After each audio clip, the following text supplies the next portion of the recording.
आणि यानंतर आता घेऊयात टॉप 9 बातम्यांचा वेगवान आढावा। सुरुवात करूयात राजकीय टॉप 9 बातम्यांनी। माळेगाव कारखाना निवडणुकीवरून दोन्ही राष्ट्रवादीमध्ये फिसकटलं। ऐनवेळी चर्चा फिसकटली। दादांनी शेवटच्या दिवशी उमेदवार जाहीर केले।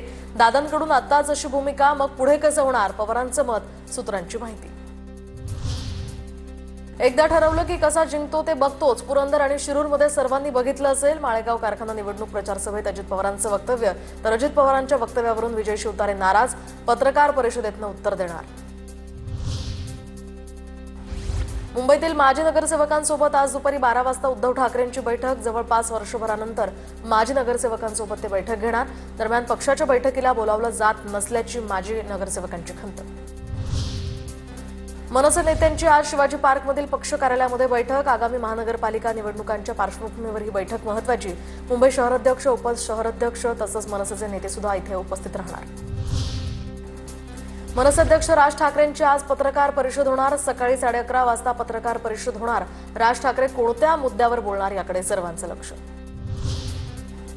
मनसे ठाकरेंच्या शिवसेनेच्या युतीचं गणित प्रस्तावावर अडलं। सूत्रांची माहिती, कोणत्या जागांसाठी प्रस्ताव द्यायचा, सेनेपुढे पेच। सूत्रांची माहिती, तर आमची ताकद जास्त, आमच्या अटींवर युती व्हावी, ठाकरेंच्या शिवसेनेची भूमिका असल्याची सूत्रांची माहिती। काँग्रेस नेते जयश्री पाटील आज भाजपमध्ये प्रवेश करणार। मुख्यमंत्री देवेंद्र फडणवीसांच्या उपस्थितीत त्या पक्षप्रवेश करणार असल्याची माहिती। जयश्री पाटील या माजी मुख्यमंत्री वसंतदादा पाटील यांच्या नातसून। नाशिकमध्ये शिवसेना ठाकरे गटाला झटका। सुधाकर बडगुजर यांच्या जोरदार शक्तीप्रदर्शनात भाजपमध्ये प्रवेश। चंद्रशेखर बावनकुळे आणि रवींद्र चव्हाण यांच्या उपस्थितीत पक्षप्रवेश संपन्न। पूर्व विदर्भातील शिवसेनेच्या नियुक्त्यांना अखेर स्थगिती। संपर्क प्रमुख दीपक सावंत नवीन नियुक्त्यांबाबत निर्णय घेणार।